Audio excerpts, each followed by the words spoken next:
감사합니다. 안녕하세요, 여러분들. Welcome to day 2 of my stay-home weekend. Just woke up, just showered, hair is still wet, moist, wettish. Today it's what's that? Today is not that cold, about 7 degrees Celsius, and very cloudy day here in Istanbul. Let's take a look. It's actually one of those perfect days where I should really go out and show you guys stuff about Istanbul, you know. Oh, you see a seagull standing there. Oh, do you see a seagull? Seagull standing there. This is actually perfect weather for me to go out. Yeah, this is the kind of weather which I go out at home. But I'm not gonna do so today. Why? Because like I said, I'm gonna make this my stay-home weekend. I haven't stayed home for a very long time. I've not done a stay-home weekend. In fact, you know, like before I started this live streaming, I used to do like stay-home weeks. You know, there'll be weeks where I don't go out at all, and I really miss that. And because staying home just like this, right? Just not going out, just not meeting people, recharges me so much. Like I recover my energy so quickly and so massively, yeah, just by staying at home and not going out, you know. So, like I say, you know, I promised myself, even though today, weather is so good for going out for a vampire like me, I still prefer stay home because man, one whole day of being home and not out of that door, not one step out of the door, felt so good. And good evening, Elma from America. Elma, thank you for checking in every day. Wow, Elma, every day on the dot. You know, even though it's like 2 a.m. in the States, man, I really appreciate it. But really do take care of yourself. Don't overstretch. Like, try not to sleep this late every day, Elma. How's your weekend so far, Elma?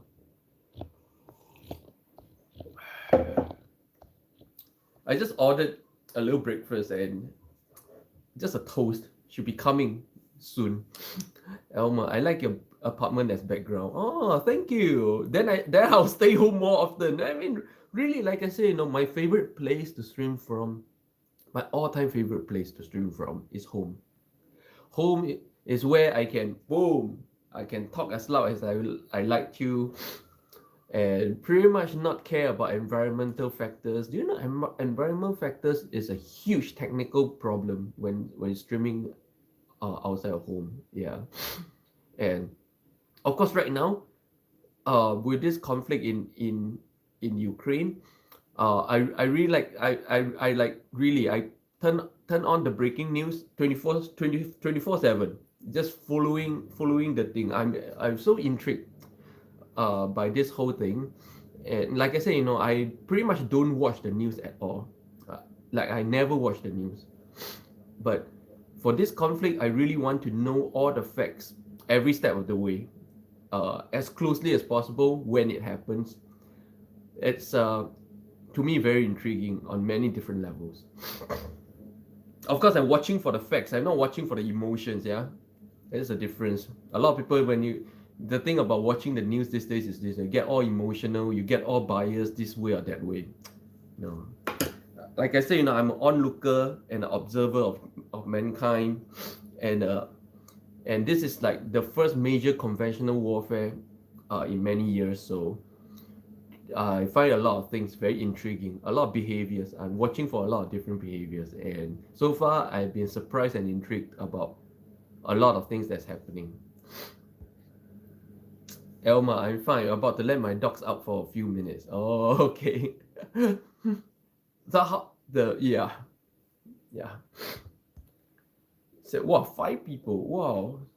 So quickly, you know, people are coming. 6. Wow.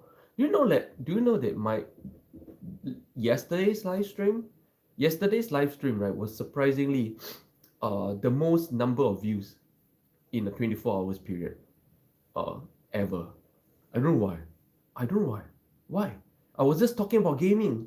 So gaming is popular. Video games are popular after all, yeah?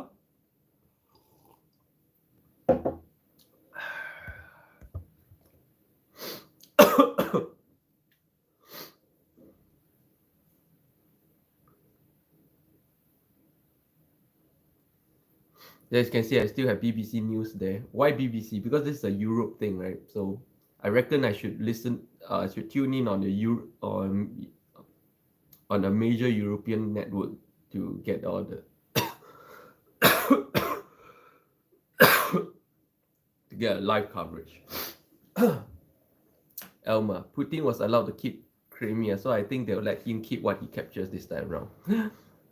No, nobody needs to allow him to keep anything. He's just gonna take. You know why? See, the thing is, Putin is not a stupid guy.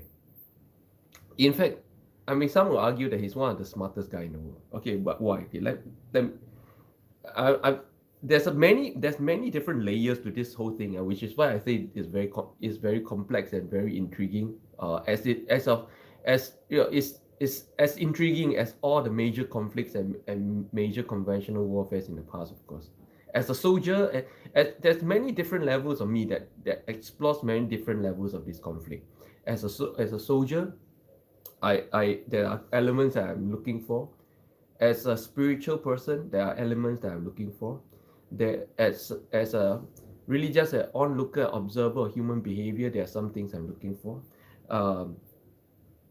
As a historian and self-professed amateur anthropologist, there are stuff that I'm looking for. As an economist, as a financial professional, there are some stuff I'm looking for. So there are a lot of things happening. And the thing about Putin is this: he's going into Ukraine only knowing that there's no way he can lose this. You know why? Because it's the whole Russia against Ukraine, and it will be so. Because he knows NATO will not step in at all. Which is why, you know, everybody's been calling for. Oh, hold on, my toast is here.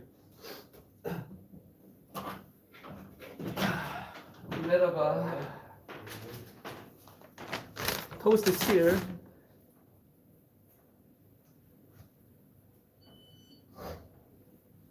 Paying at the door.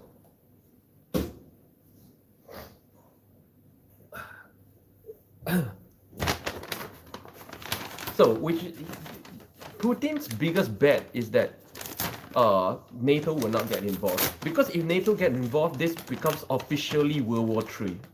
So nobody wants to risk a World War III. So he knows nobody is ever going to send any real military help to Ukraine. Which means what? Which means it is really the Russian military against Ukraine military. And Russian military is not a military on any level that anything but a concerted joint multinational force can beat. Yeah, so he would just keep. Oh, okay. So he would just keep pouring in. So, you know, on one level, I think, of course, you know, like it's a hold on. Okay, there's a factual level of everything, and then there's an emotional level. Yeah, of course, emotion on the emotional level is a good thing that, you know, all the countries are. Oh, all the different countries are sending weapons to help the Ukrainians fight the Russians. But on the factual level, the problem is this. On a factual level, is that despite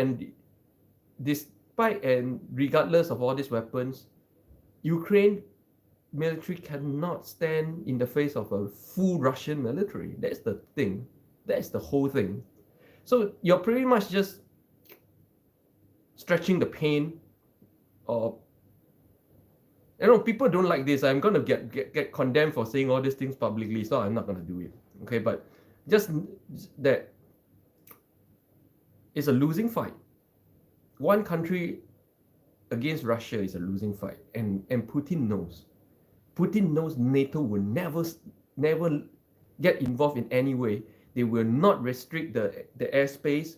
Turkey is NATO as well. You know that? So Turkey will not block the Bosphorus. Why? Once you block the Bosphorus, It means Turkey warships coming in conflict with Russian warships, and that brings NATO into conflict with Russia. That's the problem. It's never gonna happen, because World War III is the scenario everybody's trying to avoid right now. And the key to avoiding World War III is NATO not getting involved, and Putin knows that. Putin wants to take this one step at a time. So either way, Putin is gonna capture this thing this time, 100%. And this is again what, like, Donald Trump saw this a long time ago. That's why Donald Trump did so much work in Ukraine during that time, and of course got condemned for it, and got what do you call that? Where you get bounced from the position. I forgot it. I'm losing my English. Yeah. So that's why Putin was Donald Trump was doing so much work in that area. But of course all his effort got reversed. Oh well, too bad. Elma, I listen to BBC too. I used to love listening to it on software radio. Oh. Elma, the Ukrainians will have to fight the Afghans and Vietnamese. I don't want the US to go over. Exactly. Nobody wants to get involved. You see, the Americans don't want US involved.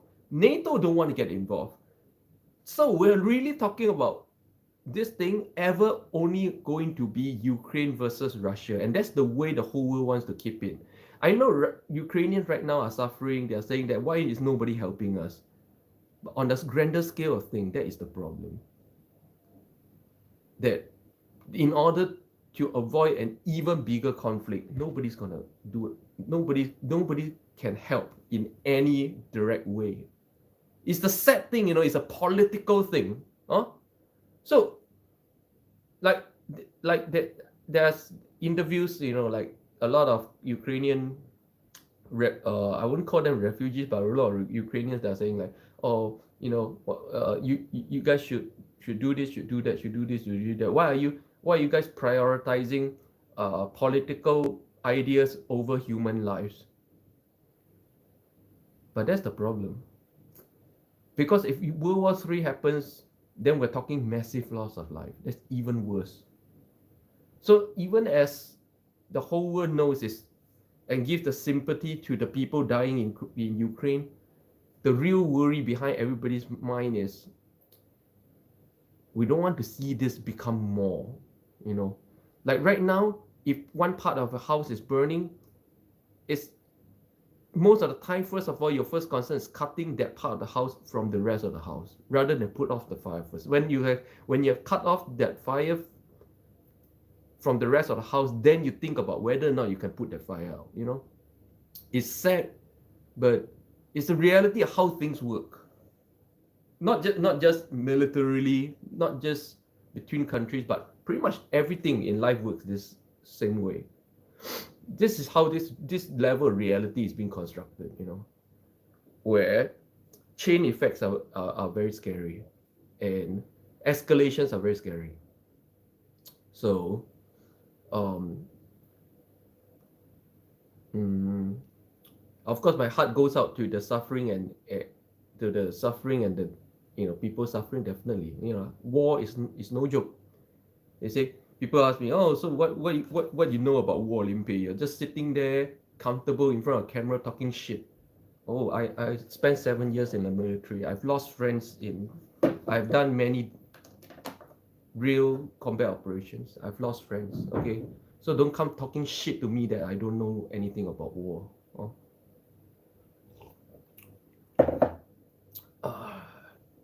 That's why, as a soldier, as a 7 years military professional, I'm keenly observing how this thing is unfolding, because this is really the first large-scale conventional warfare that we've seen in many years. The troop movements, the deployments, the speed of deployment, the speed of advance, all to me is very intriguing, because this is like allowing us to understand the true capabilities of modern warfare, because everybody's been boasting about their modern warfare capability. Oh, when this happened, we can do this within 1 week. We can do that within 1 week. Every time people say that, oh, we have now this new aircraft that can take over this target within 1 day, kind of bullshit in peacetime, you know. This is the time it shows that regardless of the hardware, still, you know, in the face of human conflict, what my takeaway is, it doesn't play out the way people think in peacetime. Oh, we can do this in 1 week. We can storm over somewhere in 1 week using this kind of tank, that kind of aircraft. What I really observed through this conflict is your tanks, no matter how modern, your aircraft, no matter how fancy, it doesn't matter. In the face of real resistance, it's still gonna look and work not so different from 50, 70, 80, 90 years ago. Yeah, the speed of advance, the brutality, the friction, the level of friction is still gonna, it's not so different from 90 years ago technology. Mabel Tan impeached. Yeah. So, yeah, Donald Trump got impeached for this thing, you know. He saw this coming a mile away, Donald Trump. So he was doing a lot of work in Ukraine during that time and got impeached for it. Oh well. Good morning, Wendy. Good morning. Welcome to day 2 of my Bangkok weekend. Bangkok, I mean, hikikomori weekend, my stay-home weekend. Shish. Oh, Limpeh, I like your shirt. Can show full design? This? The wheel of the wolf.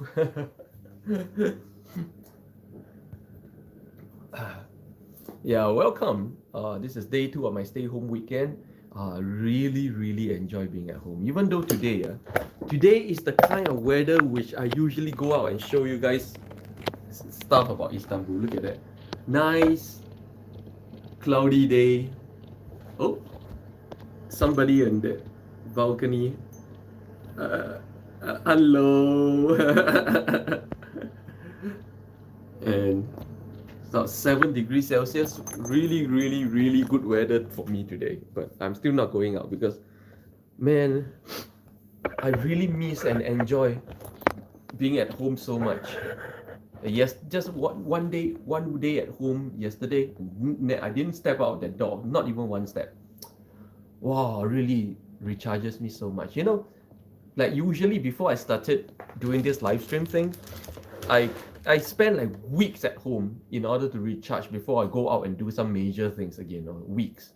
These days, because of this live stream, I rarely even stay at home for an entire weekend. I can't remember when was the last time I spent an entire weekend at home. Oh, it feels good. It feels so good to be away from everybody, away from human, see no human except the delivery man, and just being at home. Oh, and doing whatever I want, following the news. Like I say, you know, I usually don't follow the news, but this is quite groundbreaking, and there's a lot to learn from it. And watching my Korean drama, Sona Simpan, or the Juvenile Justice, so well made, so gripping, so much deep emotions, and playing my game.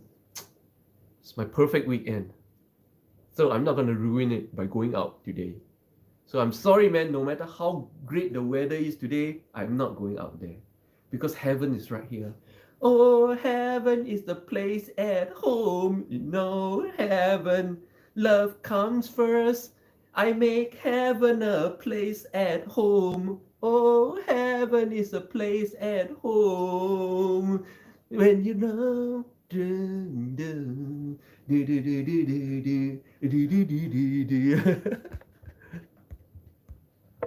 Just a wolf. Oh, cool though. I'm about to have lunch. Oh, right. Good morning, Crystal Moon from Churchill, New Zealand. Elma, NATO has no business in Eastern Europe. If US was only superpower, we can do it. But 2 nuclear power at war, yeah. Plus there's China waiting to take down No, China's not aiming at Russia. China is Russia's best friend for a very long time. Very, very, very long time. But yeah, like I explained, no, this is why in the end of the day, right?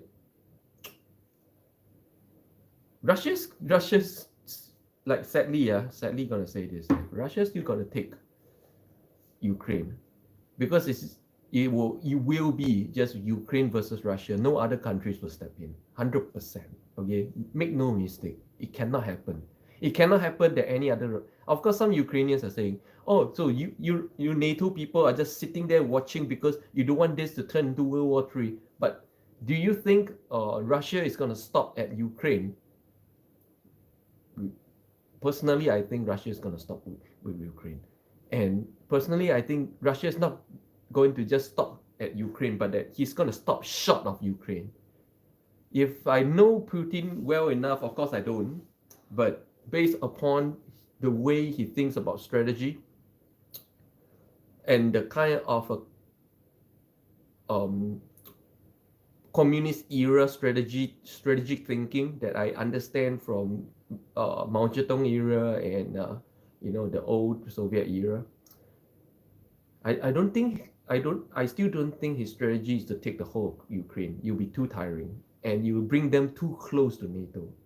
Russia do not want World War III. I'm telling you this. Russia don't want a losing fight. Going up against NATO is a losing fight. He just won Ukraine, which is the second largest country in Europe, and therefore, with that done, Russia will be massively bigger, and he will go down in history already. That's all he wants. He wants to be a historical guy. Yeah. So he will probably take like half. In fact, I thought he would stop by the river, but sadly the capital is on the west of the river, so they can't stop at the river. So they'll go further, but eventually it's going to be an east and west Ukraine thing. Yeah, because they need a buffer. They need a buffer from NATO countries. They don't want to go all the way to NATO's doorstep. It's the same strategy Mao Zedong used when he released Mongolia and splitted Mongolia into Inner Mongolia and Mongolia because he wanted a buffer with Russia. You don't want to go all the way to Russia's doorstep, And in case you guys don't know, the whole of Mongolia was within China's territorial map since the Qing dynasty, all the way to Republican China. Yeah, Mao Zedong changed it because he wanted a buffer zone against Russia. You don't want to go all the way to Russian's footstep, doorstep. So all these strategic things are in play right now. Very conventional strategic thinking, to be honest. That's why it's not hard to predict where this is going. Wendy, I was wondering if maybe Putin has learned he was ill and he was behaving with no. Like I said, I don't do emotions.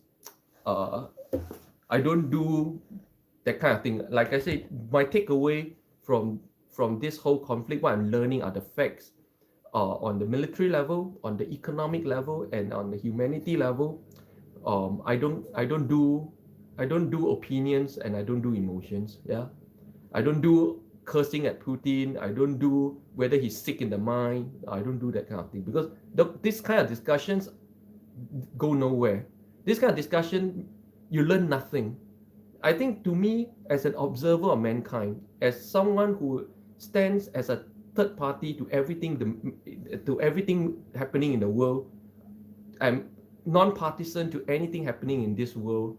I'm just a third party observer of mankind. I have nowhere I regard as my home. I have nowhere I regard as my country. I have no associations. I have no ties and no identities. I am just an observer, neutral. I'm just a neutral observer of everything happening, and I'm just learning about mankind and mankind's behavior. Yeah, so I don't make emotional judgments about anything until If you're emotionally biased like this, you will not see the truth. You will not see the reality, and you will not learn the facts that is unfolding. Yeah, I don't. To me, I'm not. I don't think what is Putin is ill or whatever. These are inconsequential discussions, because this has nothing to do with the facts. So what if he's ill? Things are happening. What is happening? So what if you think he has no fear of consequences? It's happening what is happening. Yeah. But the thing is, like I do not think that he is doing this to Putin is not a stupid man. The problem is today's media, even like I've been watching this this thing on for more than 24 hours, and like I said, all medias, like Donald Trump said, all medias are fake news. But when it comes to fake news, it's not that the facts are fake, but the opinions and the narrative is made up. All right. I know the narrative right now is, Putin is making a big mistake or this kind of thing. Like he didn't see this coming, shit like that. Yeah. He's not stupid. He's not stupid. When you do something like this, you know the consequences. You understand this kind of thinking if you have ever been a street boy, if you have ever been a gangster, if you have ever been bad, let's say, how do I explain this to conventional people without triggering a lot of moral judgments? I don't know how to explain to you, no. But okay, easy way to say this is he's not stupid. When you want to do something like this, you know the consequences, and you fully and ready for the consequences. Whether or not you're ready to with a backup plan or you're ready to just suck it up, you're ready. This is the reason why the legal system in the world today has, no matter if you have death sentence or whatever sentence you have, it fails to stop crime. Why has the legal system never been able to stop crime? No matter how harsh your punishment is, life sentence, death sentence, there will always be a murderer. Why? Why has this thing not been able to stop people from doing those things? Why? Because when they do those things, at the moment they are ready to stab someone, in their mind, they are ready to accept all consequences. They're ready to die. They don't care.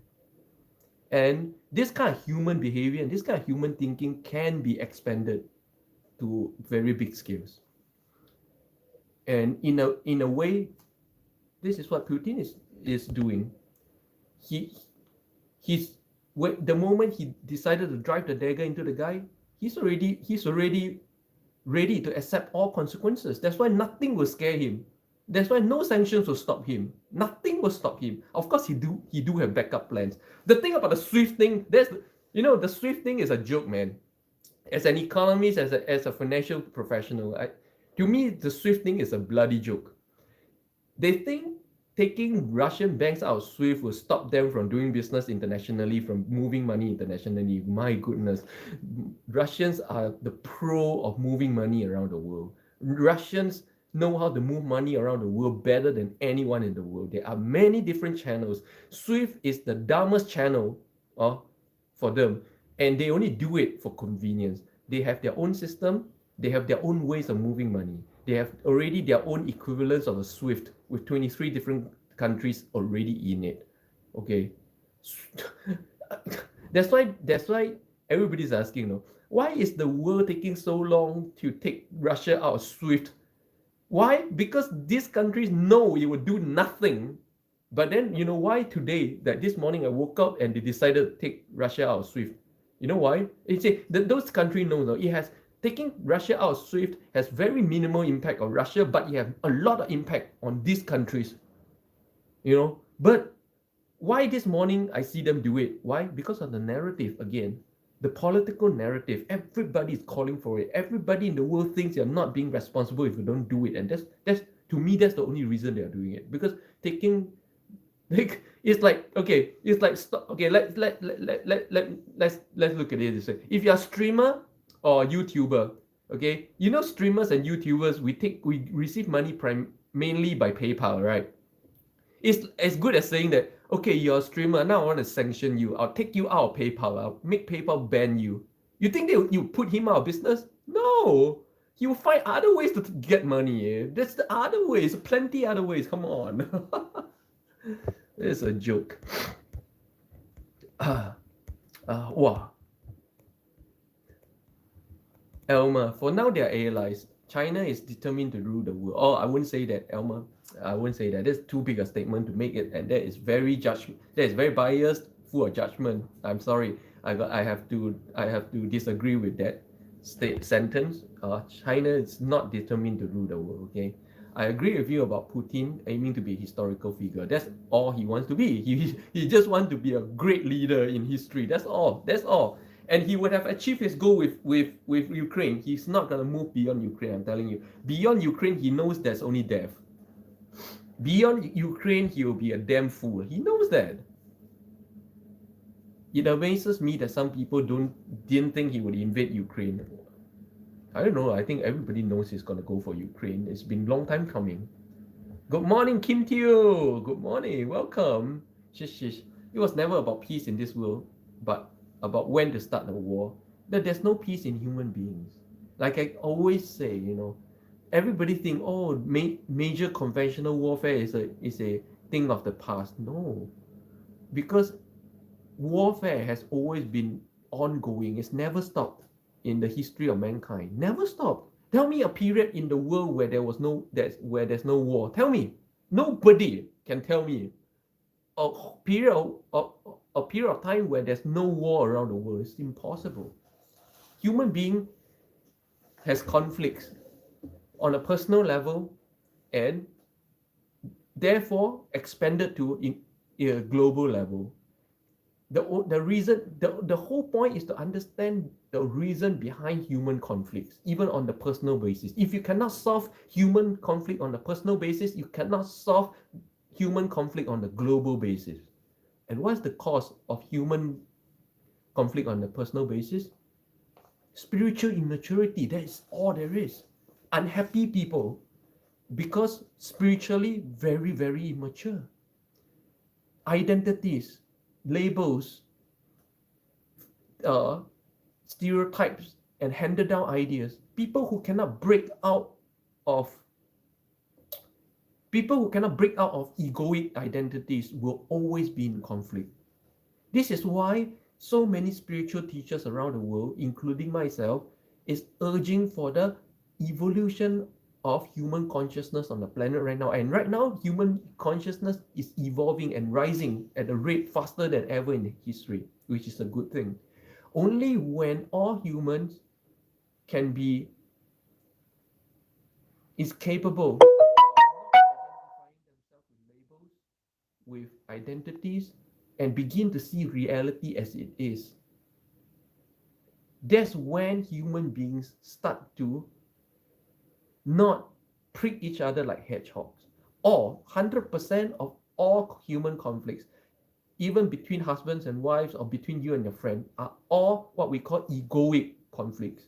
They are conflicts with nothing based on reality. It's all in here.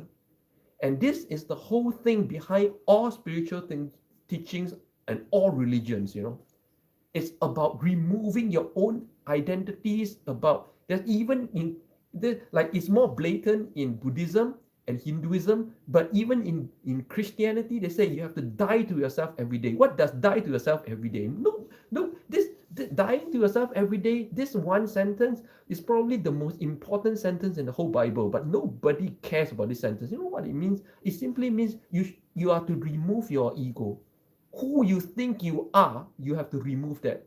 Then only you're closer to the truth. Then only you can come to the foot of the cross.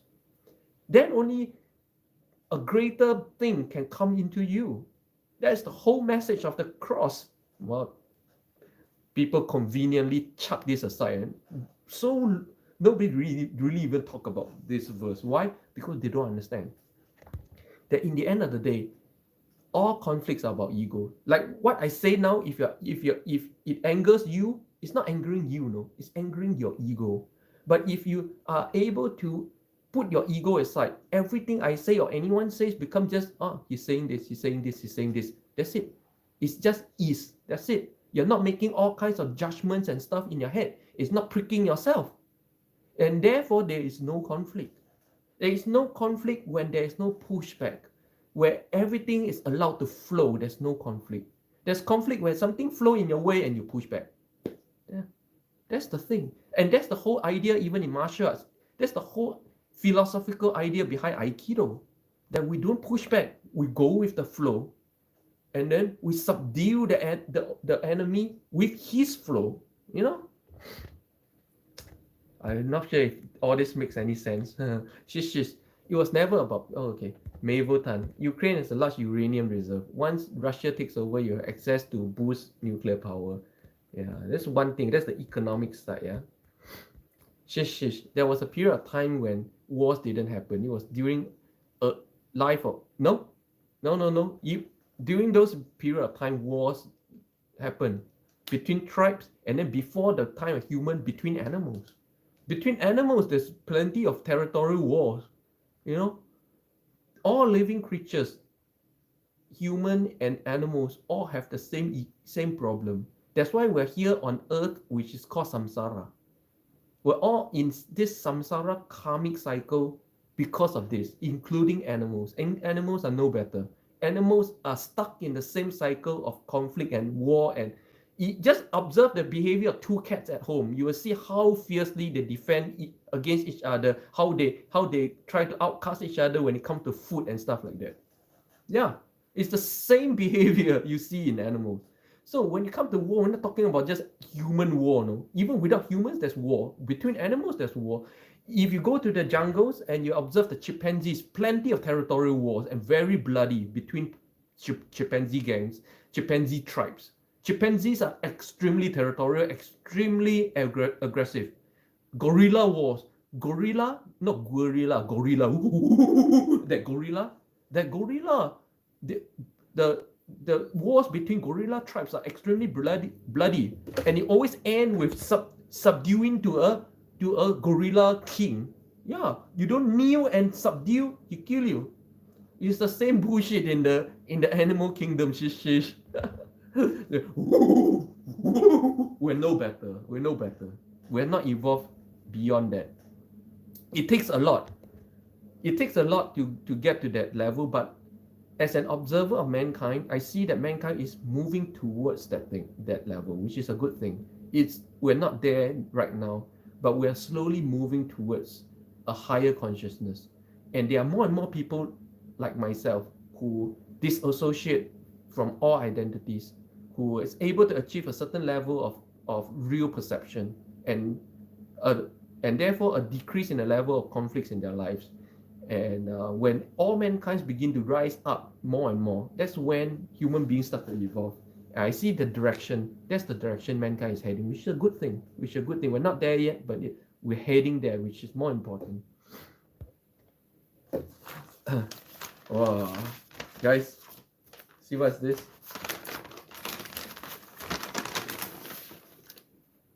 A big ass toast.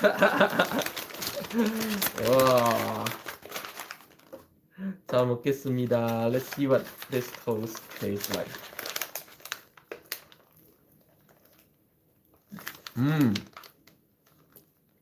I bought this from delivery. It's not as good as in the shop. In the shop, it should be crunchy. The whole thing is like crispy, crunchy. But now it's soggy. Never.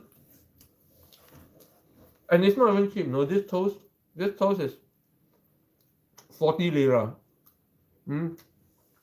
How much is 40 lira? Equivalence of two conventional meals. Conventional meals here in Turkey is about 25 lira. Okay, it's expensive and it's soggy. Oh. Elma, what other animal sounds do you make? I can make any animal sounds. What do you want to hear? I can make all animal sounds.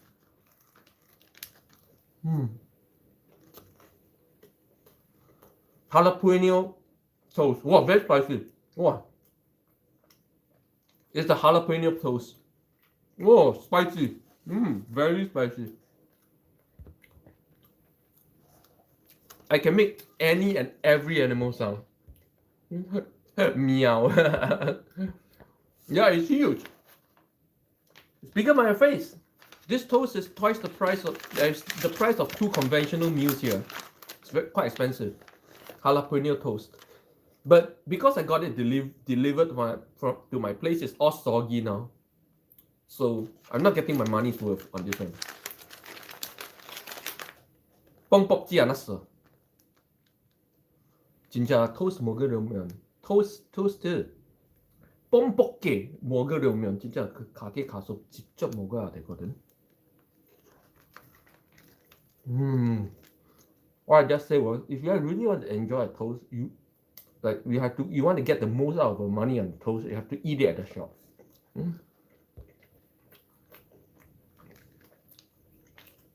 It's the same with Korean toast as well. If you want to really enjoy a Korean toast, you have to eat it at the shop. Otherwise, it becomes soggy if you take away. Oh yeah, very pretty. Wendy, or make it at home. Oh yeah, true. See, this is why I keep saying I'm not settled down yet. I'm still not settled down here. I'm still not settled down yet in this new home. You know? When I'm truly settled down, I'll cook at home. I'll spend most of my life at home, and I'll do a lot of things at home.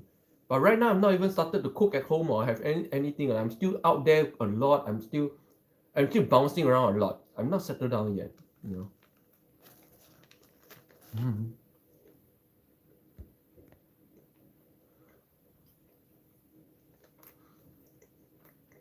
Oh, 진짜 맵다. You know, like I can taste the spicy, but it's not super spicy. But I know right now, because I still don't have my taste back. I only have maybe 30% of my taste back, and I can taste that it's quite spicy. That's why I know it's very spicy.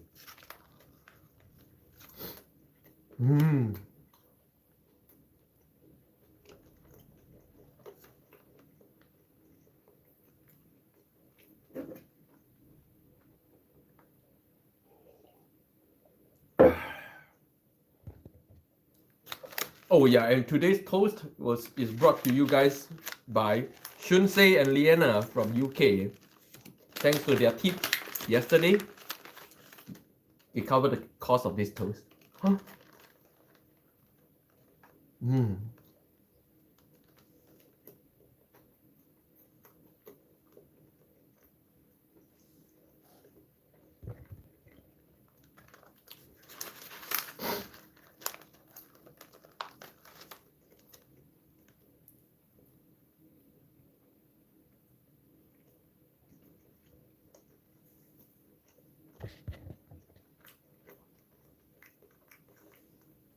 Dog or rooster sound? Okay, let me finish this.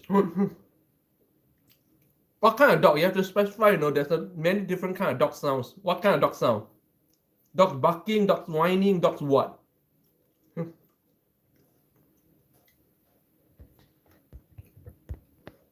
I'll just do a barking. Dogs. Different dogs all have different sounds, by the way. Yeah, I'm gonna just do a. Okay, I'm gonna do. Which dog? I'm gonna do even a Chihuahua. Sounds barks differently from a Labrador. Okay, I'm gonna do a conventional Labrador style bark. Okay, when you see someone they don't like.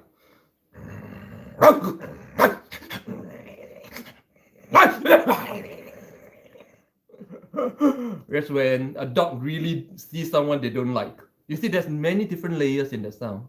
It's not oh wow wow wow. Oh, there's many different emotions in that sound. You see. That's why I say you have to be very specific. You know, dogs have a certain language, and it's not just wow wow wow. Rooster.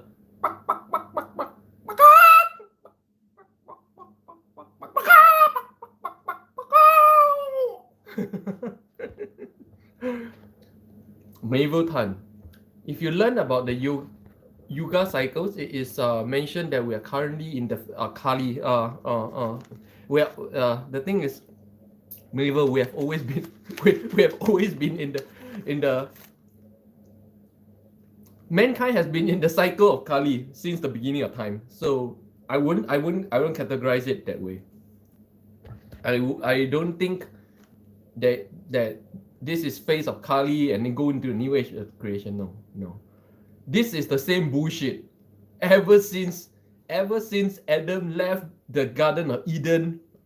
This bullshit has been going on and on and on and on. First, it's between his two sons because there's no other people to fight with. So one son kills the other son, and then it's between the city of one son that one son built and the stuff and the nomadic lifestyle of the other son, and then it keeps going on and on and on and on and on and on for as far back as human history can record. This bullshit has been going on and on. That's why I keep saying no.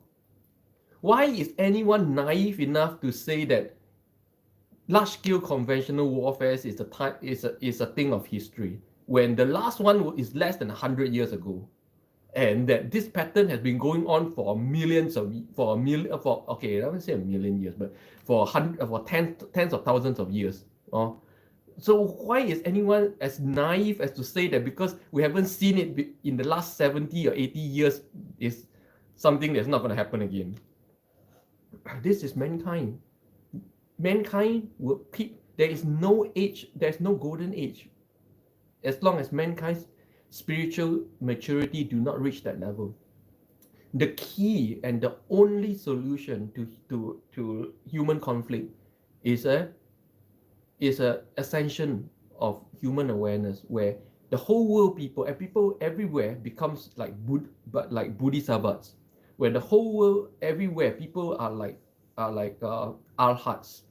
When you reach that level of spiritual attainment where there's no ego, then there's no conflict. When there's no ego, then can there be no conflict? And no ego doesn't mean becoming like that. No ego simply means you don't identify with labels. That's it. You see things as it is. You do things based on facts. That's why I keep saying that spirituality, in the end of the day, is the hard science of reality. Whereas today's spirituality people, right, they talk about spirituality as hocus pocus, as not of reality. It's taking it in a totally wrong and different direction. The science of spirituality since the time of Hinduism, okay, which is the oldest tradition on earth, has always been about removing illusions and seeing realities. 拨云见日 has always been the goal of all spiritual traditions. That's why spirituality is actually, ironically, the hard science of reality. And unless you have reached a certain level of spiritual attainment, you will not see reality. A simple example, I'm talking about Putin. I was talking about Putin. Someone without labels would just say, oh, okay, he says this about Putin. But someone with strong labels and identifying themselves with certain things will get very offended by it. That's the problem. And when you're offended by it and you have the capability to fight back, what does it mean? It creates conflicts. And this conflict between just you and me will escalate into the whole conflict, a global conflict. In the end of the day, there is no golden age of creation without a golden age of human consciousness.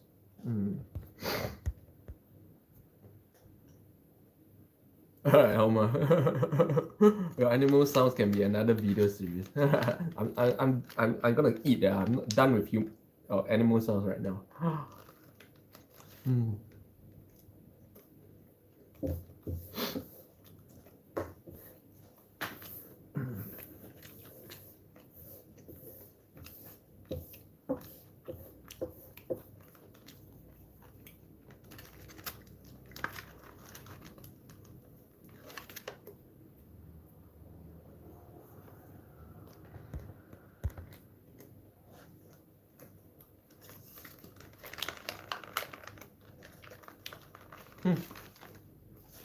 Oh, it's actually quite spicy. Even at 30% taste buds, after recovering from COVID, I have like probably only 30% of my taste buds, and it still tastes spicy. This must be super spicy for most people.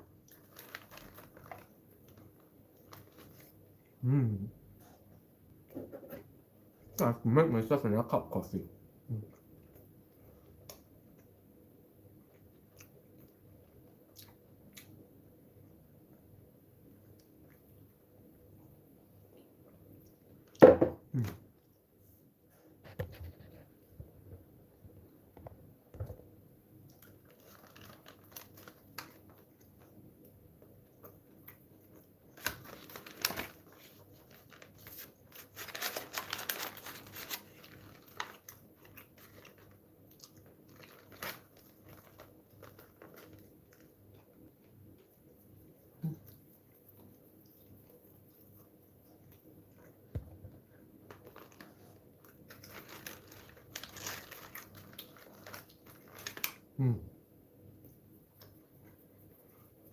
I gotta make some water.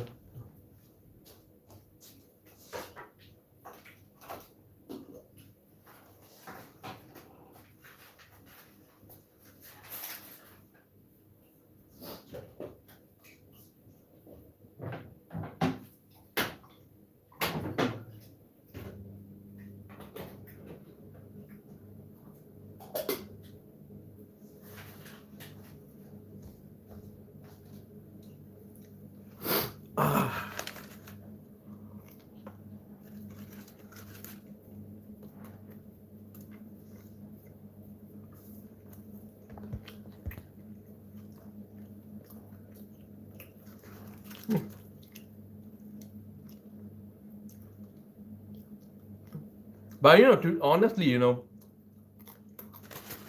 I think making animal sounds as a video series it's not the value I want to give to the world.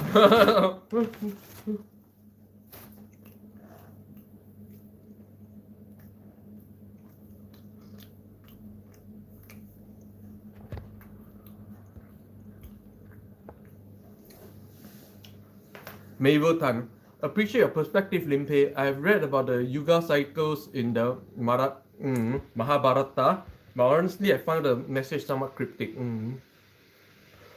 Don't, Mabel, my best advice for you is this. For anyone who wants to deepen who is right now having what I call a spiritual thirst, you want to know more, you are researching a lot about spiritual practices and stuff like that. No, I want to give you guys a warning. This is when a lot of people turn from spiritual practitioners who actually get somewhere to becoming spiritual scholars that get nowhere. This is when most people get too caught up reading about spirituality rather than doing spirituality. Which is why I keep saying, if I turn into a spiritual teacher one day, my core message is just this: stop reading about life, stop watching about life, go out there and do it and experience it. It means everything in the world, not just a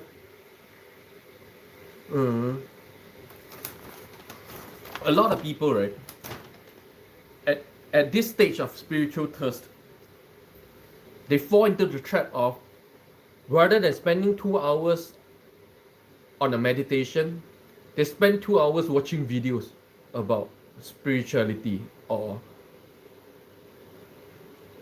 about Yuga cycles, about the seventh heavens. All these things doesn't matter, Mabel. The whole thing about spirituality is just doing it. Just adopting a good practice and just doing it. Because in the end of the day, if you become if you turn from a spiritual practitioner to a spiritual scholar, right, you turn exactly into what Jesus hated most in the Bible, which is the Pharisees, who turn from spiritual practitioner to spiritual scholar, high and mighty. I know so much, I condemn you guys. That's the other spectrum. That's the other end of the spectrum already. Don't get there. It's very easy to get there. It's very easy to read too much about spirituality never practice and therefore never attain anything, but now you think you know more than other people, you think other people are all bad, other people are all stupid. That's taking you in the other end of the extreme, which is, again, it's you're doing nothing but making your ego even bigger, which is the opposite effect of real spirituality. That's why my advice for people who is at the level like Mabel Tan right now, deep exploration with a strong spiritual thirst, just do it. Don't stop reading about it, stop researching, do it. Take yourself to a certain level before you explore deeper. Don't imagine or don't have the delusion that you can through research know everything, what's the end game. No, it cannot happen. The spiritual journey is this: you'll only see the next step when you take the first step. Most people, before they take the first step, they want to know what's step 10. That's the problem. I'm gonna make some more coffee. Give me a moment.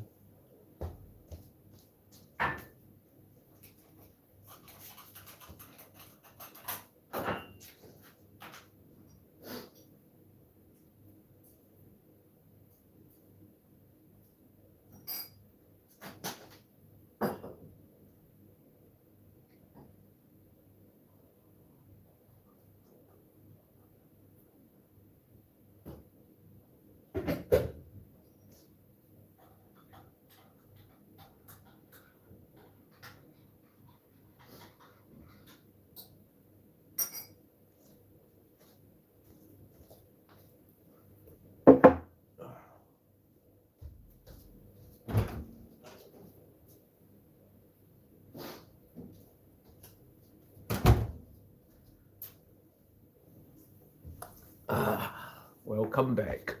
I just finished a huge ass toast and getting and a cup of coffee. And welcome to day 2 of my stay home weekend. Really enjoying this stay home. And interestingly and quite unexpectedly, yesterday's live stream, mainly talking about video games for more than 1 hour, became the most watched live stream ever. It's just, I don't know why, in the 24-hour cycle, of course. Kim Teo, I just signed up for a pranayama program starting 2nd week of March. Looking forward to it. Good job, Kim. That's how you should do it. See, I'm so glad to see this, no, Kim, because before, like, a few months ago, right? Yeah, that's how long we've known each other through this live stream.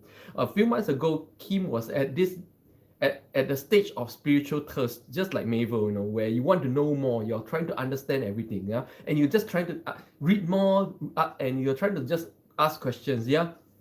But now at last, you're just doing it. This is the thing. You should just do it. If you're at the stage of spiritual thirst and beginning to want to walk the journey, and you want to read something or you research something, I would say this: the only research you need to do is where can you sign up for a program. That's all. Okay, make sure your guru is a good one, of course. Make sure it's not some money swindling scam, which there are a lot in today's world.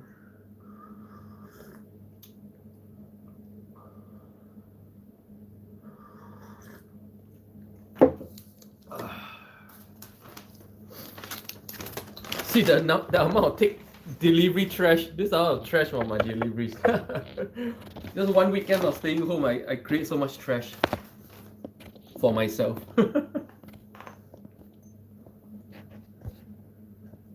Yeah, so Kim, I am so glad to see that you're doing what I preach.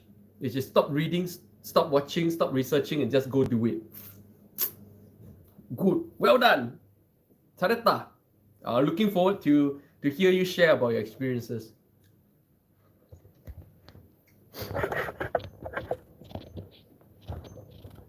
I'm not gonna tell, like, at this point, right? Most people would say, "Oh, you will probably experience this, experience that." Actually, I almost did, but I held myself back. I don't want to give you suggestions that will affect your true progress. Do you know how powerful suggestions can be? Suggestions literally has crippling effects in your life. So I'm not even going to suggest. I'm just going to wait for you to do the program, come back, and then we discuss experiences. Okay? Mabel Tan, yeah, I've been meditating and daily yoga too. But I decided to visit the places in real life mentioned in the book while reading to learn more. I would say,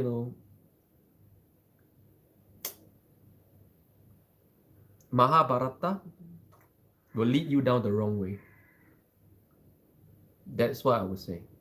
Mahabharata will lead you away from the reality of a spiritual journey into a fantasy journey. So I would say if you are a serious spiritual journey and you are not yet spiritually mature, stay away from the Mahabharata. The Mahabharata is for seriously spiritually matured people. Then you can look past the cryptic messages and see what is really trying to say. If at your stage right now, when you still see as cryptic and you're trying to visit the places, then you're going down the fantasy road. That's the danger of the Mahabharata. It requires such a deep level of spiritual maturity or achievement to read what it's really saying. And until then, it is a fantasy journey that will lead you nowhere. So I would say, Mabel, stay away from the Mahabharata. And if you really need to read something, read the Yoga Sutra. The Yoga Sutra will benefit your life right here, right now, much more than those things in the Mahabharata. See, the difference between a spiritual journey and getting too caught up with the Mahabharata is just this. Is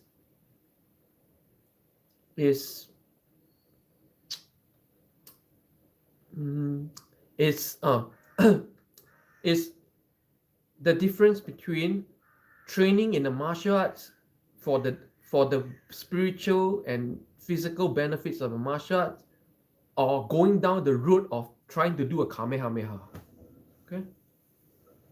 Yeah, that's the difference between doing a real yogic spiritual journey and trying to go down the road of the Mahabharata.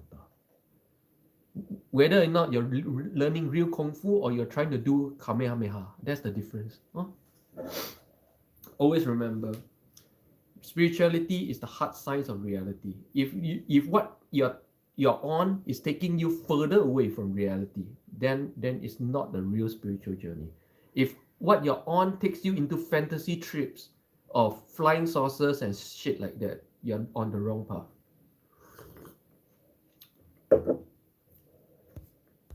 Yeah, Mabel, you're at the, like I said, I know a lot of people at your stage of development.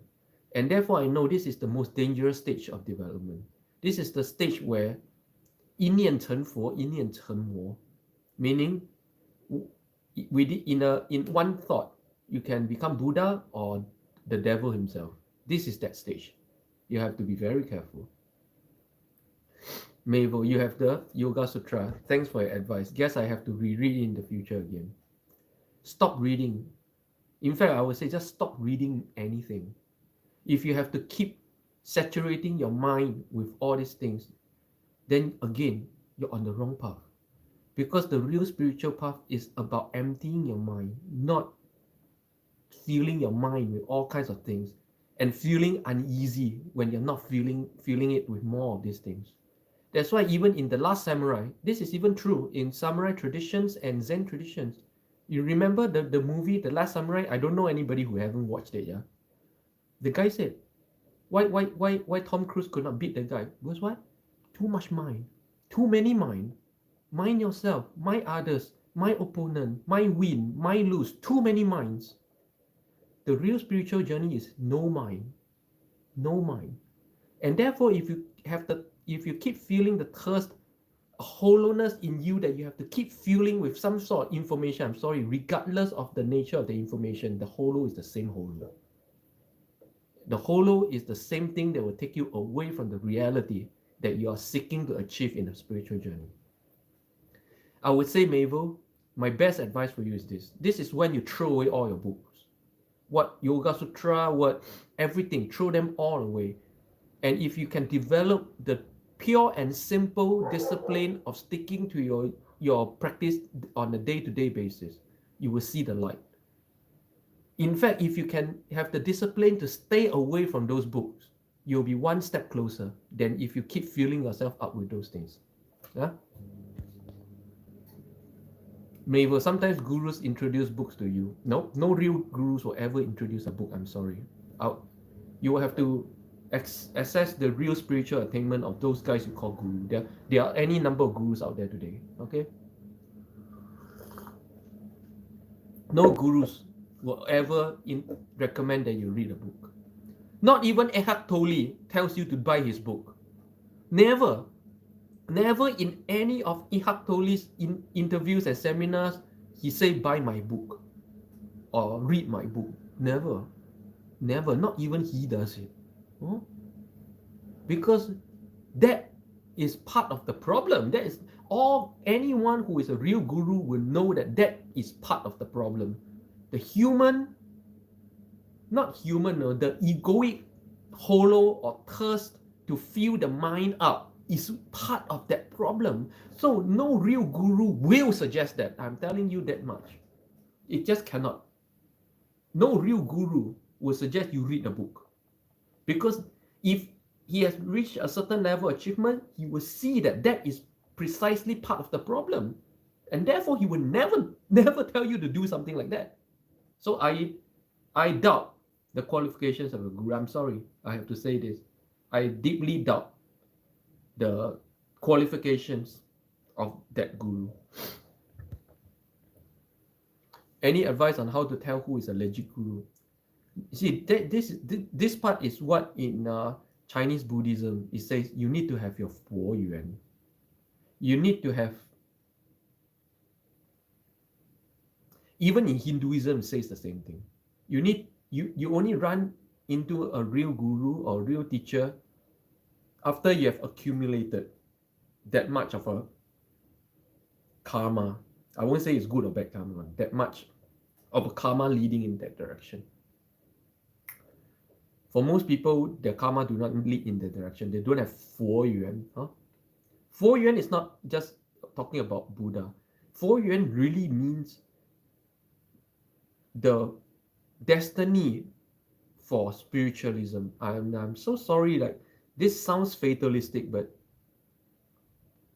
some people need to go through many lifetimes to reach the level where they have 佛缘. Meaning, actually, if you want to break it down, right, 佛缘 meaning is just everything that you have done from your past life, through even down your parents, even through the acts of your ancestors leading up to your life today, does the net effect of all these actions, like I explained before, karma is just actions. It's just external, internal action. Does all these actions that what is you is including everything before you, okay? All your past lives and all your parents and ancestors, everything done to this point. Does all this thing done to this point lead you to that destination? That's all it is, no? That's all what 佛缘 is all about. So I would just say this, just keep practicing. You don't know what your karma is, at least for now. One day you will see it very clearly. And if it leads you to that person, it leads you to the person. If it doesn't, it doesn't. If it's going to take the next lifetime, it takes the next lifetime.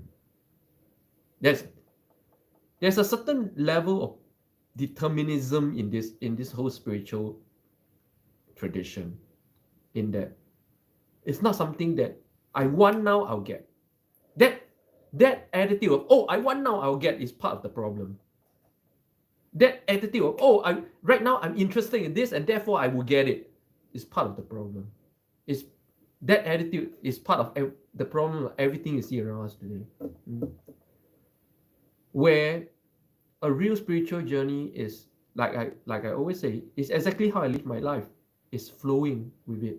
It's flowing with life, good and bad. You just accept and flow, accept and flow, accept and flow, regardless of where the destination is. Because you will never know. That's the hard reality. You see, like I say, spirituality is the hard science of reality, because you never really know. You think you know. For those of you living in an illusion, you think you know, but you don't really know. Life will just keep flowing and flowing until you reach a point where you see reality enough as it is to accept it as it is and be able to flow with it to the destination. Until then, you're always trying to struggle against life. You're always trying to, I want this, therefore I get it. That is part of the problem. Fighting against life. That's what I see everybody is doing in the world. They're fighting against life.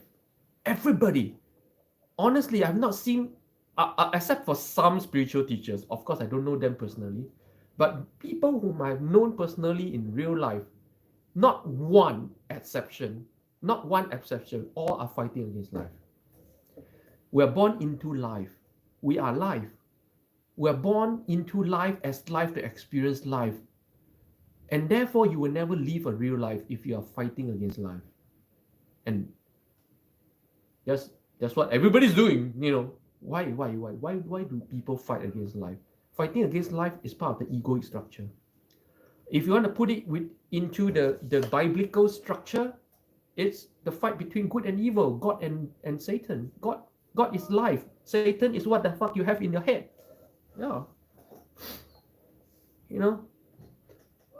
So I'm saying all this so much because I see clearly, Mabel, you're at that junction of life, which is very critical.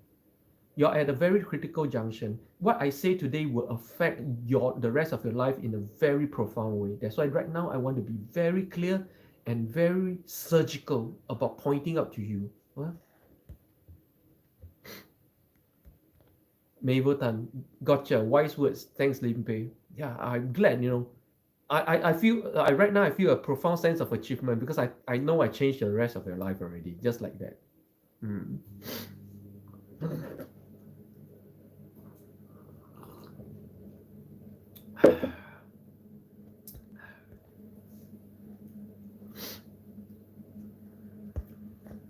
And you know, like, see, any advice on how to tell who is a legit guru? This question has been around since the beginning of time.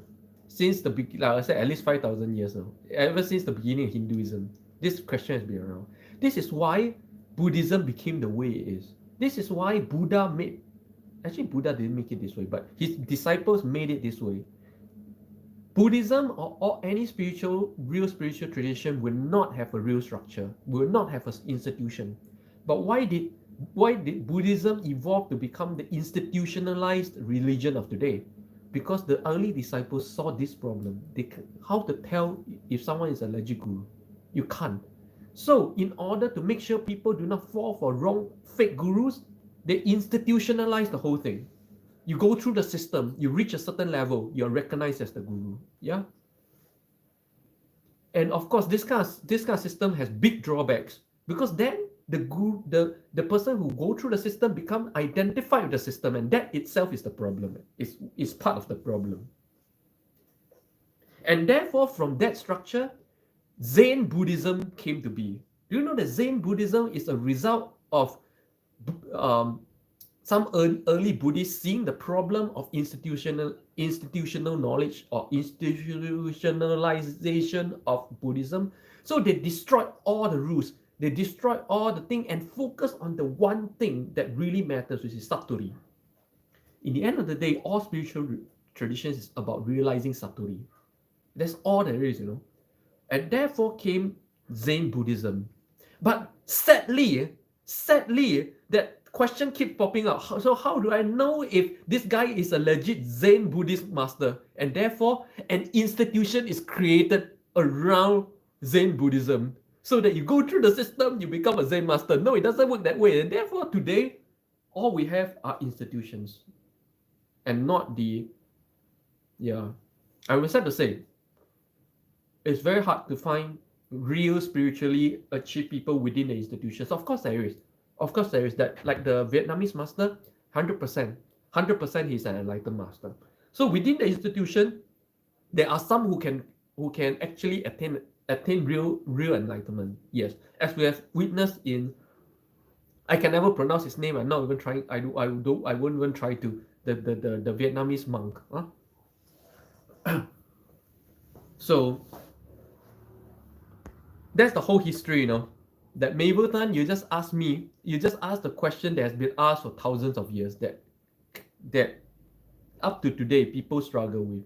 That this very question has destroyed or institutionalized or made into an institution many real spiritual traditions because of this question.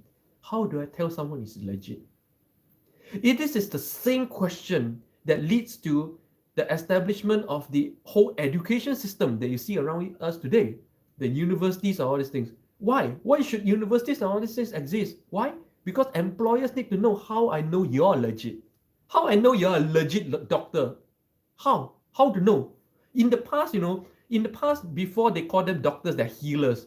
And healers don't go through a school. Healers are passed down generation by generation, learning from master to master, yeah? Healers. And then, so people will ask, so how do I know he's a legit doctor? You don't know. And therefore, institutionalization. And therefore, you get everything today the way it is. And therefore, you get many people with qualifications and degrees in the field who knows nothing about those fields. Yeah. I'll tell you how many people I know with degrees in accountancy who can't fucking balance a balance sheet. Yeah. Because when true knowledge becomes institutionalized, that becomes the problem. And where all this problem come from, Mabel Tan, is interestingly and profoundly, it comes from this very question that you ask. How do I know this is a legit te? How do I know this is a legit guru? How do I know this is a legit doctor? How do I know this is a legit engineer? We don't. And because we don't, and we want a shortcut for knowing, institutionalize. And does institutionalization work? It works. I think it works 20% of the time. You go through a degree in something, about 20% of the students really become really good at it. And 80% is just trying to get a paper to get a job. And they know nothing about it, They go to temple. About 20% of the masters are real spiritual masters. And 80% are what I call temple managers. Oh, they are really managers. They don't talk nothing spiritual. To them, everything is about money and management of everything. They're managers. Yeah, that's the thing about it still does produce that 20%. That's a good thing. So without institutionalization, then maybe that question becomes a lot more complex. How do I know something is a legit something? It becomes like you don't even have a 20% bet. It becomes fully random. Yeah, I can't. So I'm not saying all these things are good or bad, but exploring both sides of why it came to be and why it should be. Elma, exactly. Have degrees and know nothing, and we choose those people to be our leaders. Yeah. But like I said, this thing has good and bad. The good thing is at least we have a 20% shot at the legit people with this thing. Without this without such institutionalization, you won't even have a 20% shot. Everything will be random. How you know this guy is a legit something? You will never know. And it's fully random. You can't even bet on 20% chance that he or she may be legit. It becomes fully random. You see what I mean?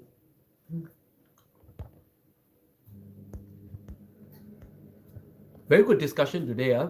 Again, thanks to Mabel Tan for sparking this discussion. I think this discussion is very important for certain people at certain stages of spiritual journey. It can make or break the rest of your life. This is how important what I just said is. In fact, this episode will change many people's life.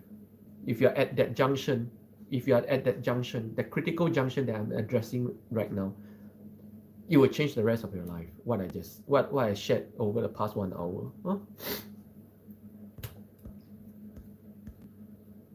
Mabel, I just changed your life right there, man. That much I'm confident.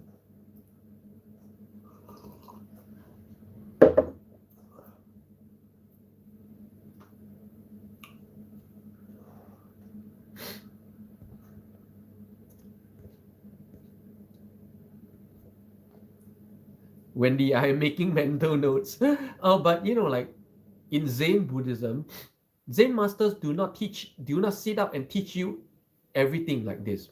Zen masters will teach you during what they call the Zen moments. Just like today, I think I hit a Zen moment with Mabel Tan when he shared that to me. Boom! I saw the moment, and that's the moment I deliver this information. And all Zen masters work the same way. Every day you're with them, they probably don't teach you nothing, but there are moments that boom, suddenly it will spark that thing that they have to share the information. I think this is the only real way to know about, to learn spirituality. Today's proliferation of books, information, and all these things on the internet is just destroying spirituality, because spirituality, just like Zen, requires the surgical precision delivery of information on specific surgical precise moments. It's not, if you're just going to gobble it all down like this, it will destroy you. That's the thing. Mabel Tan, I am thankful. Shunsei, morning, I think I have to rewatch this. Oh, Shunsei, welcome. Oh, you 100% have to rewatch this. And the fact that we're at 1 hour and 21 minutes means I'm going to end in 9 minutes time. Okay. Definitely have to rewatch this. And good morning, Shunsei. Thanks a lot for coming. And just now, I just had a toast I just ordered a toast back home with the money that you gave me 2 days ago. So today's toast is sponsored by Shunsei of UK.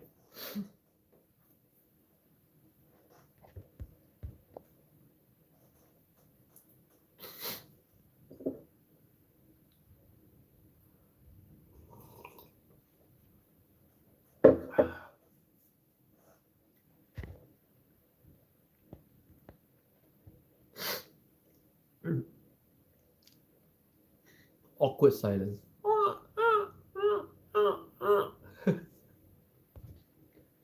Shunsei, yeah, it's 9 a.m. here. 12 noon here. How's the day in UK? Nice and cloudy day, isn't it? Just like today. Today's Istanbul is nice and cloudy, my most favorite kind of weather. About 10 degrees Celsius right now. My favorite kind of cloudy weather. So why am I at home? Why am I not out there showing you guys about Istanbul? Because this is my stay home weekend. I promised myself to stay home this weekend and really enjoy staying home. I really enjoy this. Before I started live streaming, right? I used to do like stay in weeks, not weekends, weeks. There'll be weeks where I simply stay at home, But man, ever since I started live streaming, this is episode 125. For the past 125 days, I've not really been able to do like week stretches at home. I really miss it. I really need it. I need time away from the world, not just away from people. Elma, wise words to take to heart today. Zen moment. Wendy, London is bright blue sky, not a single cloud. Oh. Kim Teo, what you explained to Mabel just now felt like what you always say about seeing a mountain, then don't see, then seeing it again. Yeah. That phrase is exactly what it summarizes the whole thing about what spirituality is and what you're trying to achieve. You're trying to achieve being able to see reality as it is. That's the whole thing. Okay, it's nothing like fantasy. Spirituality is the hard science of reality. Until you can look at this conflict in Ukraine and see it as it is, and see everything that's happening as it is, you'll be clouded by your own judgments and biases and you'll never get a point. And being able to achieve this true vision has profound impacts on your life, and it releases a lot of superhuman abilities, the original human abilities, all locked away by your ego. Your ego is the It's an enchanted seal that is sealing away the God within you. Okay? Once you release the God within you, I'm telling you, you will realize a lot of powers that you before thought is superhuman. Shouldn't say. Yes, cloudy, no wind. We had a stormy weather past week. Yeah, same here in Istanbul. Plus, we've been getting petrol and diesel shortage. Oh yeah, and it's just gonna get worse because right now UK is really on the vanguard of the sanction against Russia, and all these things are going to be felt by the people of UK in terms of prices at the pump and a certain level, in a certain way, inflation.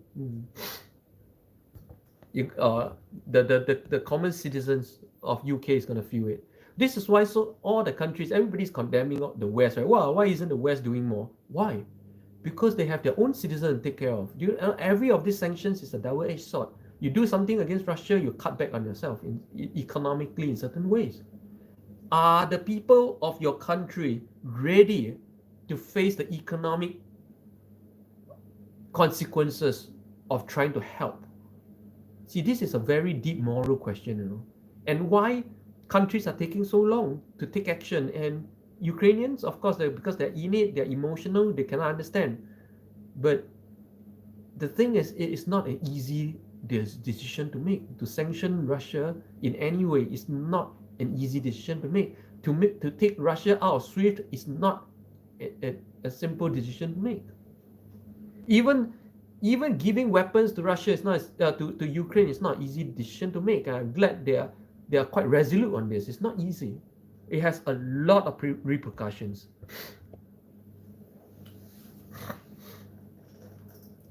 Even if there's no diesel shortage right now, you will see it very soon. By next week, probably you will feel it. You'll feel it in Germany, especially. You'll feel it in Germany. You'll feel it in UK. Prices at the pump and all this. Shouldn't say, sorry, I think I need to rewatch to see what. Shouldn't say, I live near a US military base, so I think Cornwell Diesel went there for Wendy. Shouldn't say, I don't drive, so I have not got first-hand experience. I have not heard anything. I don't drive either, so I don't care about prices at the pump.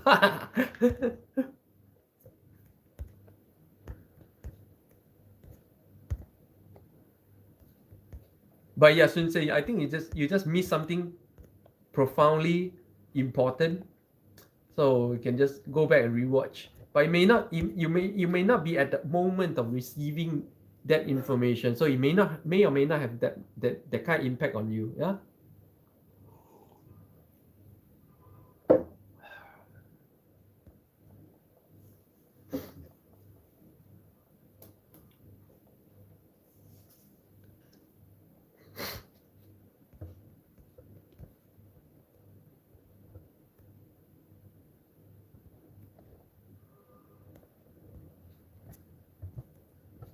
Shouldn't say, we all saw a big nuclear bomber plane last week flying over my house on the training down the.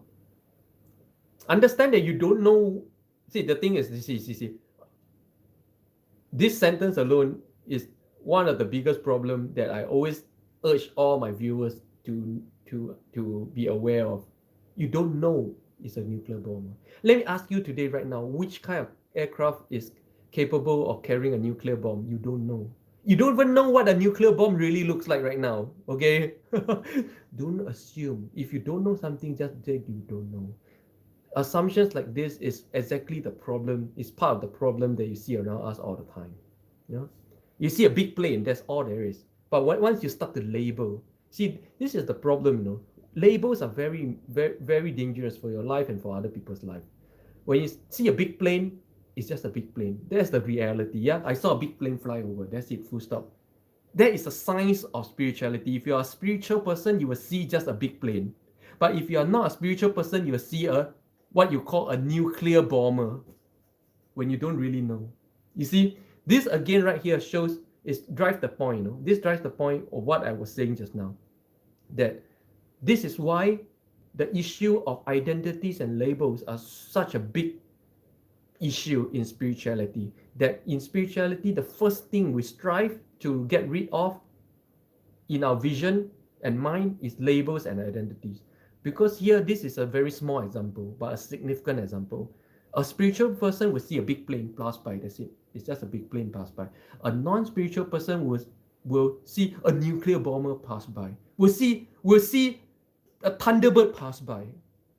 Okay? Because why? When you say that, you're not seeing the reality. You're seeing an illusion, an imagination in the sky, a nuclear bomber passing by. But a real spiritual person, when you see reality, then you see it is just what it is, a big plane. Another example, when you walk down the road, a spiritual person will see a car pass by. A non-spiritual person, a spiritual person will see a loud red colored car pass by, and that's all it is. A non-spiritual person will see a Ferrari pass by. That's the difference. Because that label Ferrari carries more information or more assumptions and illusions than the reality that is just a red car, a red noisy car, you know.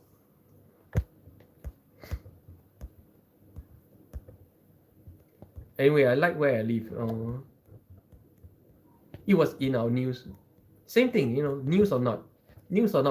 When you say something, when you take something and not quote that I saw in the news, this, you're taking it as your own. So literally right there is the next problem I keep telling people about, that you allow the media to feed your story world.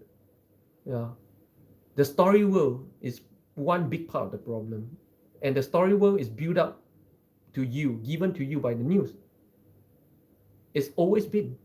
That's why you can say, oh, it's in the news. Of course it's in the news. Of course it came from the news. Because you are saying this from the perspective of living in a story world, not in the reality of things, you know. So you say, we are very blessed and lucky. No diesel, Thomas. I think no country will use their nukes. It's a clear sign of war then. It's just a big plane. It's just a big plane. Everybody talk about nukes so loosely these days. Do you even know what is a nuke? Do you even know what a nuke looks like? Yes or no? Who here knows? Who here knows firsthand what a nuke looks like? Or who here knows what in fact is a nuke? Anyone? I doubt, you know, people talk about nuclear bombs all the time when they don't even know what the fuck they're talking about. I'm telling you, nuclear weapons are very complex. There's no such one thing called a nuclear weapon. Or there's no such one thing called a nuclear bomb, okay? Everybody using labels like this to scare each other, and they really don't know what they're talking about. That's the thing, you know. Nuclear weapons are extremely sophisticated. There's no such thing as the nuclear bomb. Yeah.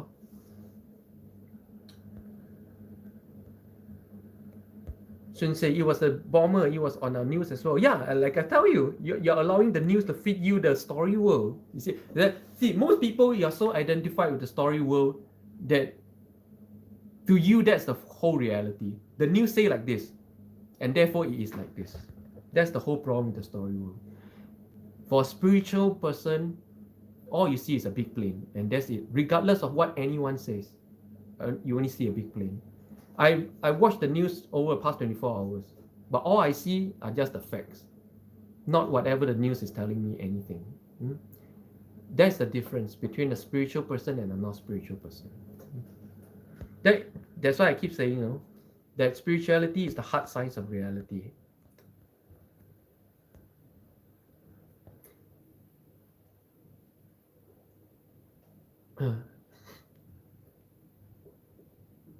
You saw UFO. Yeah.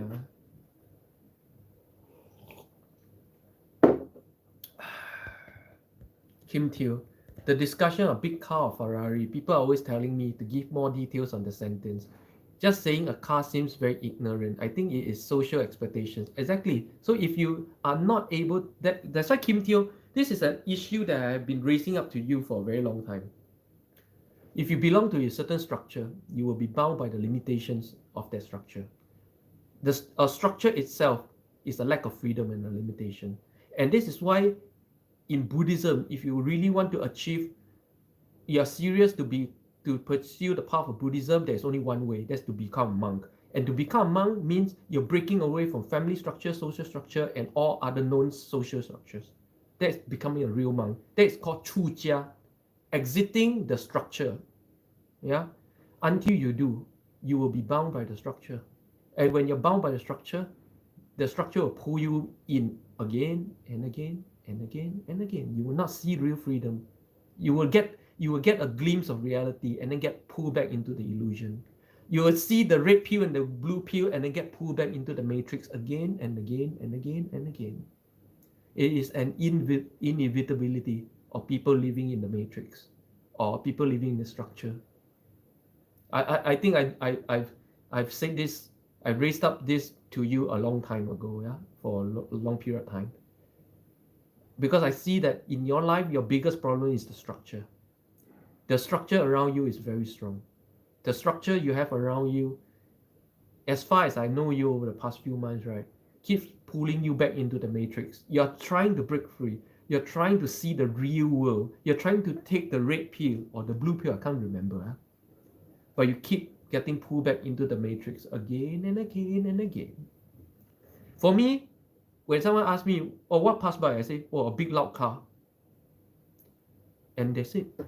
Whatever he expects, I don't know. Whatever he says is what he says. Doesn't influence me anything. I say what I say. When you can start to see this, then you start to see reality. I said one thing, he said one thing. That's the reality of it, and that's all it is. It's not entangling each other. It's not pushing or pulling each other. Huh? If you're pushing or pulling each other, there's no reality. There's only ego. Yeah. I can go on and on this for hours. I need to cut snippets of these things. Shouldn't say. I see how humanity is pulling together with this current crisis. It could be important we learn to pull together. I'm not sure what to make out of that sentence. I shouldn't say. I'm sorry. I'm not sure what to make out of it. If I only say if you take a long enough look at the history of mankind, and if you've been around long enough to see at least the past few conflicts, and if you have been in some of these war zones, you'll see that whatever is happening right now is nothing unique. It's not changing or making humanity better in any way. No. I do not agree that this crisis is making human beings come together. Tomorrow, when Russia stops, all the bullshit will come back again. Right? Tomorrow, when this crisis ends, everything will reset. This is not transformational. Human beings cannot be transformed this way. And the idea that human beings can be transformed this way is a dangerous one. The idea that human beings can be pulled together for a crisis is a very dangerous one. And it's an idea that has more than once created man-made crises that could 100% have been avoided. I would go as far as to, this will be my speculation, this is nothing based on facts, but okay, it's loosely based on facts, that even Putin's decision to do this at this point of time has, in his back of his mind, in more than one ways, influenced by this need to so-called unite the Russian people as well. Because just before the war, his thing is going down. This idea is a dangerous idea. I would condemn this idea that human beings require a crisis, or that a crisis unites humanity. I condemn this idea. It's a dangerous idea.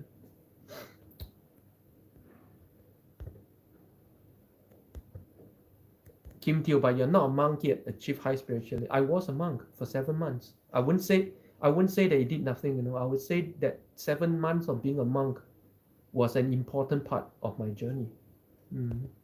That 7 months as a monk, I would say I never reconnected. I broke from the structure and never reconnected. Or at least I never reconnected fully because I was still fooling around within the structure after that, but I was never really connected anymore. Kim Teo. Yes, I do feel the push and pull, making no progress in the end. Yeah, that is the problem with being in the structure. Or being in the matrix, but dreaming about not being in the matrix. When the only way to exit the matrix is to take the pill. Until you take the pill, you'll always be in the matrix, dreaming about what life is like outside of the matrix. Sun say, after the disaster comes learning a positive lesson. The world will have the world will always have countries. Just the World Federation, there will never be a World Federation. I'm sorry. See, these are ideas that are given by idealists who do not understand the nature of mankind. That one day the world will come together as a federation. That United Nations will become a worldwide thing. It can never be so. Because humanity cannot be united with ideals and structures and institutions. The only way to unite humanity is when all humans become human again. Right now, humans are not human. Right now, humans are Americans, Muslims, Christians, Buddhists, Russians, Ukrainians. Until humans all become human, there will be no unity. No institutions is capable of uniting humanity because it just cannot happen. The root of human conflict is the ego. Until all human beings reach a certain level of spiritual attainment, there will be no peace. And Sun said you really need to rewatch this live stream because I touched on these few issues a lot just now, and right now I'm beginning to repeat myself. So Sun say, I would say, rewatch this live stream. It's been so important. It's a pity that you joined late today. It's such an important live stream. My solution of peace on earth. Mr. Toko Kiyomi, what pill? You know the Matrix, the red and blue pill. Andrea. But anyway, Sun I'm not here to debate. Like I'm not here to get into an egoic argument or discussion. Yeah, because the more I see what you're posting, the more I see it's becoming to is becoming to involve the ego. So I would say just quietly rewatch my live stream, and whatever comes to you comes to you. Whatever doesn't come to you doesn't come to you. This is not an egoic discussion. This is not an egoic debate. You have the rights to be whatever you are. Fully respect that. You're a unique individual, and I'm not here to discredit you, but I'm just taking whatever is said and sharing my point of view. I don't expect anyone to adopt or believe or agree with me. I don't care if anyone agrees with me, because again, the need for people to agree with you is part of the egoic structure. Again, this is those telltale signs that tells you that someone is not a true spiritual master when he claims to be. Just talking, you can see whenever the ego gets engaged, this guy is not at which level. Straight away you can tell. At which level engages his ego, you can tell which level it is. So yeah, like I say, guys, feel free to disagree with anything I say. In fact, you can condemn what I say what I say is bullshit. To me, it's nothing. I'm just sharing information, and how people receive it, honestly, doesn't affect me in the least of ways. Yeah. Andrea, people have big egos and go against their brothers. It doesn't take a big ego to do that. And Andrea, the most dangerous thing is not a big ego. The most dangerous thing is a small, quiet, and hidden ego disguised as having no ego. That is even more dangerous than a huge ego. Low, okay. Low, okay, what? Shouldn't say yes. Arrogance is my shadow. Arrogance is everybody's shadow. Arrogance is my shadow as well. I have it. Because I know I have it. And because I know so deeply what triggers those things in me, I break myself away from those things. I know where the demons in me reside, and therefore I remove myself from anything that allows this demon to resurface. That's why I live life the way I do, like a hermit. I'm not suitable for society. I will admit, I'm not suitable for human society. I'm incapable of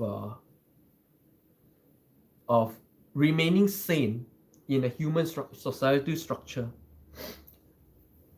uh, without taking backward steps in what I've achieved in realizing the true humanity within myself. So you say I do repress it a lot. Yeah, repression is part of the problem. Yeah, I do need to find out my ego and shadow work is on my mind. Mr. Tokokiyomi, does ego do with age? I feel the older you get, the more ego one have, especially men. First of all, Mr. Tokokiyomi, there's nothing to do with man or woman. Okay, if if if we can statistically measure ego and statistically find it significantly that man has bigger egos and therefore create more problems than women, then the solution for the world is simple: kill all the men, isn't it? No, it's not that simple. Ego is regardless of gender. Ego has no gender. Ego is not skin deep. And ego has nothing to do with age. Ego is ageless. Ego persists after your death. Ego is eternal, ageless. Until you dissolve it, you will always be there, even after you die. Your ego persists after you die. And it's nothing to do with being man or woman. Some people see some changes in your personality as you age. That's more to do with hormones and experience. It's nothing to do with your ego. Ego is very succinct, very easy, very simple. How to tell is simple, very simple. If I say fuck your mother right now, regardless of age, you will explode. Yes or no? That's right there, ego. Yeah. A person with completely no ego, you can say fuck your mother, fuck your grandmother, and then screw your dog. To me, I just hear someone talking about certain things, that's all. Doesn't affect me in the least way because me don't exist. That's the state of being no ego. You know? So ego is not some big thing you're talking about, like complex thing, you know, it's simple as this. In fact, I bet some of you are triggered just like that. You feel it, right? When I said what I said just now, you feel it, right? That itself, that's the connection right there with the ego, with the egoic mind. Why do we feel it? Because whatever you hear, the egoic mind will translate as being targeted at it. That's the problem. So you will never be able to receive any form of information clearly as it is. Everything the egoic mind receives is a challenge to it. Everything. Meaning, you listen to this, there's only two things that goes on in your mind. I like it, I hate it. But where is what it is? It doesn't exist. In an egoic mind, there's only two outcomes. Any kind of information come to your ears, there's only I like it, I hate it. When the reality is the third option. What is it? Until you can see what it is, you will always be receiving only what I like or what I hate. You will never see reality. That is the problem. You always see light and dark. You will never see the reality of what it is. You always see good and bad. You will never see what it is. Andrea, Lo, okay, I know what I say appears to be opposite I do post, but I try my best to be open-minded, understanding other points of views and learn new things. Oh, and Andrea, I'm very curious. Where are you watching from? Where are you watching from? I never knew where you watch from, no, Andrea. I know pretty much everybody here, but I don't know where you're watching from. Mr. Tokokiyomi is watching from Singapore. Wendy is watching from UK. Yeah. Mr. Kokyomi. It's like some. Oh wait. Oh yeah. Okay. Mr. Tokokyomi is like some old people telling the young people, "I ate salt more than you eat rice." It's not. That's not ego. That's not expression of ego. That's an expression of experience. It's the same ego. It's the same ego, Tokokyomi, but with more experience behind it. That's all. It's not a bigger ego, no. Because, see, what happens when an older person tells the younger person, "I eat salt more than you eat rice"? What's the response from the younger person? Does he accept it? Or does he push back just as strong? "I eat salt more than you eat rice" is a punch. At this moment, this younger person, if he's not punching back as strongly, okay, then there's a yield. If there's a yield, you accept. That only if you're talking about a situation where the older person say, "I eat rice more, salt more than eat rice," and then the younger person from his heart, "Oh yeah, that's true, I really respect you." Until that happens, that in this scenario, there is a bigger ego versus a smaller ego. But no, in this scenario, you always see the "I eat salt more than eat rice" and the younger person pushing back stronger. It's the same ego. It's the same strength of ego, only a different expression. You see? You see? This is exactly the same as people who misunderstand extrovert introvert with lack of social skill or not. It's just, there's a lot of mix up of ideas in concepts in most people's experience, you know. Wendy, my ego has decreased with age. I don't get into conflicts at all. I just live my life. It's not about age, you know, Wendy. If your ego has declined, it's got to do with whatever you have done to this point to result in the ego declining. It's nothing to do with age. Okay? Understand that ego is ageless. It's nothing to do with age. There are some people who become worse with age. Okay? So if it's got to do with age, then shouldn't all middle-aged and or old people be wise as a sage? No. Plenty of very, very arrogant and very, very, very egoistic old people around. Yeah, plenty. Just go to Korea.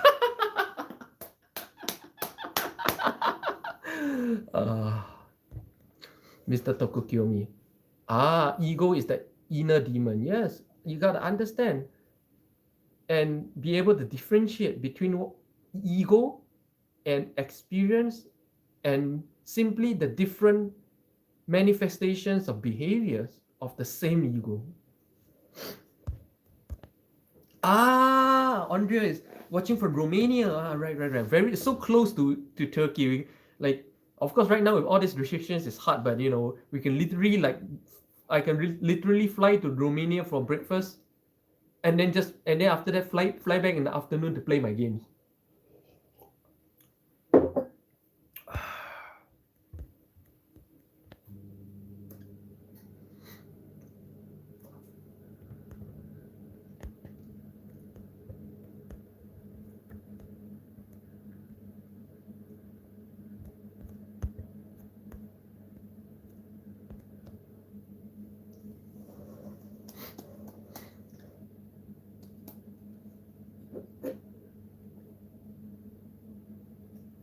Very interesting discussions today. I don't know how you guys get all these things out of me, you know, because I'd rather be talking about video games.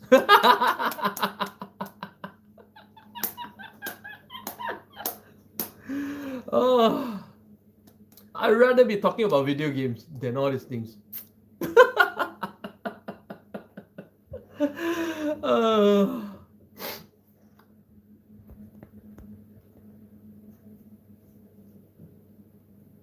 Oh, Andrea, just curious, what's the official language of Romania? Romanian, or like you guys have your own language or what? I'm sorry, I'm very ignorant about Romania. I've never been there before. Kim Teo, I fell asleep yesterday when you talk about video games. Oh, but Kim Teo, yesterday's live stream about video games became the most watched live stream ever. Okay, video game is popular. So Andre, you speak Romanian. Oh, so what language system is Romanian? Wait, do you understand language systems? What kind of a language system is Romania under? Like, okay, or easier to put it this way, what is the closest language to Romanian language? Hello, video games. Yes, video games are very popular. I mean, yesterday's live stream was surprisingly the most watched live stream in the 24 hours period. Shouldn't say, totally thought it was someone else. Oh, good morning, Leanna. We have only 5 minutes to go on this live stream, Leanna. It's a mix between Roman and Slavic. Okay. I see. Okay, then I understand that system. What's your writing system in Romania? Cyrillic? What's your writing system? Cyrillic or what? Tokukyomi. Kim Teo must be of certain age. Yes, definitely. Kim Teo is of certain age. Most of us here are of a certain age. I think most of my viewers are above 40. Yeah. Mr. Tokukyomi, if not, certainly not interested. Kim Teo must be of certain age. If not, certainly not interested in video games. Oh, Mr. Tokukyomi, what do you mean? I'm 46 and I'm deeply interested in video games. So you're saying that young people are not interested in video games or what? Liana, I unfortunately missed yesterday. Yeah, yesterday. Yesterday was the most watched live stream ever. Interesting. Andrea. Most of the Roman language similar to French, Italy, Spanish, Portuguese.